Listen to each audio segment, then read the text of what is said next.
ಪ್ರಕೃತಿಯಲ್ಲಿ ಎಂತಹ ಶಕ್ತಿ ಇದೆ ಅಂದ್ರೆ ನಂಬಲು ಕೂಡ ಅಸಾಧ್ಯವಾಗದಂತಹ ಶಕ್ತಿ ಇದೆ. ಈ ಗಿಡ ನಿಮಗೆ ಎಲ್ಲಾದರೂ ಕಂಡಲ್ಲಿ ಬಿಡಬೇಡಿ. ಈ ಗಿಡವು ಶಿವನ ಬೆವರಿನ ಹನಿಯಿಂದ ಹುಟ್ಟಿದ ಈ ಸಸ್ಯವು ಮಾರಕ ಕಾಯಿಲೆಗಳಾದ ಕ್ಯಾನ್ಸರ್ ಮತ್ತು ಅಸ್ತಮಾ ಹಾಗೂ ಶುಗರ್ ಮತ್ತು ಬಿಪಿ ಸೇರಿ ಸರ್ವರೋಗಕ್ಕೂ ಇದು ಒಂದೇ ಮದ್ದು. ಹೌದು, ಹಿಂದಿನ ಕಾಲದ ಋಷಿಮುನಿಗಳು ಸಾಕಷ್ಟು ಆಯುರ್ವೇದವನ್ನ ಬಳಕೆಯಲ್ಲಿ ಇಟ್ಟಿದ್ದರು. ಆಯುರ್ವೇದದ ಗಿಡಮೂಲಿಕೆಯನ್ನ ಬಳಸಿ ಶಾಶ್ವತ ಪರಿಹಾರವನ್ನ ಪಡೆದುಕೊಂಡಿದ್ದಾರೆ. ಇಂದಿಗೂ ಭೂಮಿಯ ಮೇಲೆ ಸಾಕಷ್ಟು ರೋಗಗಳನ್ನು ಗುಣಪಡಿಸುವ ಗಿಡಮೂಲಿಕೆಗಳು ಇವೆ.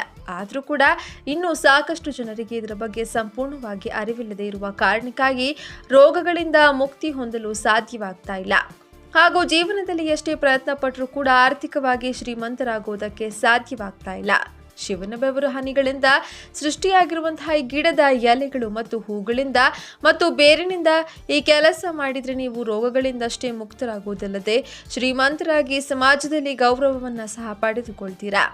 ಈಗಾಗಲೇ ನಿಮಗೆ ಸಾಲ ಇದ್ರೆ ಸಂಪೂರ್ಣವಾಗಿ ತೀರು ಹೋಗಿ ಕೋಟ್ಯಾಧಿಪತಿಗಳಾಗಲಿದ್ದೀರಿ. ನಿಸರ್ಗವು ತನ್ನಲ್ಲಿ ಸಾಕಷ್ಟು ಶಕ್ತಿಯನ್ನು ಹೊಂದಿದ್ದು ಮನುಷ್ಯನಿಗೆ ನಿಸರ್ಗದಿಂದ ಸಾಕಷ್ಟು ತಿಳಿದುಕೊಳ್ಳಬೇಕಾಗಿದೆ.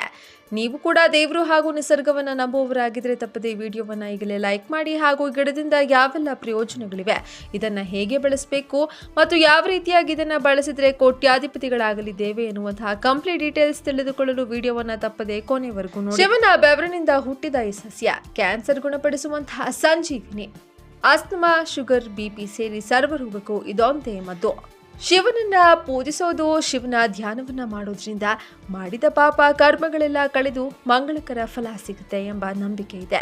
ಶಿವನನ್ನ ಸರಳವಾಗಿ ಪೂಜಿಸಿದ್ರೂ ಸಹ ಅವನು ಶೀಘ್ರದಲ್ಲಿಯೇ ಫಲವನ್ನು ನೀಡ್ತಾನೆ. ಶಿವನಿಗೆ ದಾತುರ ತುಂಬಾ ಪ್ರಿಯವಾದ ಹೂವಾಗಿದೆ. ಈ ದಾತುರ ಹೂವಿನ ಬಗ್ಗೆ ರುದ್ರ ಸಂಹಿತೆಯಲ್ಲಿ ವಿವರಿಸಲಾಗಿದೆ. ಈ ಹೂವು ಕೇವಲ ಶಿವನಿಗೆ ಪ್ರಿಯವಾದದ್ದು ಮಾತ್ರವಲ್ಲ, ಇದರಲ್ಲಿ ಹಲವಾರು ಆಯುರ್ವೇದ ಶಕ್ತಿ ಕೂಡ ಅಡಗಿದೆ. ಅನೇಕ ಕಾಯಿಲೆಗಳನ್ನು ಗುಣಪಡಿಸುವ ಸಾಮರ್ಥ್ಯ ಈ ಹೂವಿನಲ್ಲಿದೆ. ಶಿವನ ಬೆವರಿನಿಂದ ದಾತುರ ಸಸ್ಯ ಹುಟ್ಟಿತ್ತು ಎಂಬ ಪ್ರತೀತಿ ಪುರಾಣಗಳಲ್ಲಿವೆ. ಪ್ರಕೃತಿಯಲ್ಲಿ ಕಂಡುಬರುವಂತಹ ಅನೇಕ ಮರಗಳು, ಎಲೆಗಳು, ಹೂಗಳು ನಮ್ಮ ಆರೋಗ್ಯದ ಸಮಸ್ಯೆಗೆ ಪರಿಹಾರ ನೀಡುತ್ತವೆ. ಪ್ರಾಚೀನ ಕಾಲದಿಂದಾನು ರೋಗಗಳಿಗೆ ಚಿಕಿತ್ಸೆಯಾಗಿ ಆಯುರ್ವೇದವನ್ನ ಅವಲಂಬಿಸಿದ್ದೇವೆ. ದತ್ತೂರಿ ಗಿಡ ಕೂಡ ಆಯುರ್ವೇದದಲ್ಲಿ ಬಳಸಲಾಗುವಂತಹ ಅತ್ಯಂತ ಶಕ್ತಿಯುತ ಸಸ್ಯಗಳಲ್ಲಿ ಒಂದಾಗಿದೆ. ದತ್ತೂರಿ ಗಿಡ ಆಯುರ್ವೇದದಲ್ಲಿ ಔಷಧೀಯವಾಗಿ ಹಾಗೂ ಹಿಂದೂಸ್ತಾನ ಧರ್ಮದಲ್ಲಿ ಧಾರ್ಮಿಕವಾಗಿ ಅತ್ಯಂತ ಪ್ರಾಮುಖ್ಯತೆಯನ್ನು ಪಡೆದಿದೆ. ದತ್ತೂರಿ ಎಲೆಗಳ ಹೊಗೆಯನ್ನ ತೆಗೆದುಕೊಳ್ಳೋದ್ರಿಂದ ಅಸ್ತಮಾ ರೋಗಿಗಳಿಗೆ ಉಸಿರಾಟದ ತೊಂದರೆ ಉಂಟಾಗೋದಿಲ್ಲ. ಶೀತ ಮತ್ತು ಕೆಮ್ಮಿಗೆ ದತ್ತೂರಿ ಎಲೆಗಳಿಂದ ತಯಾರಿಸಿದ ಕಷಾಯವನ್ನ ಕುಡಿಯಬಹುದು.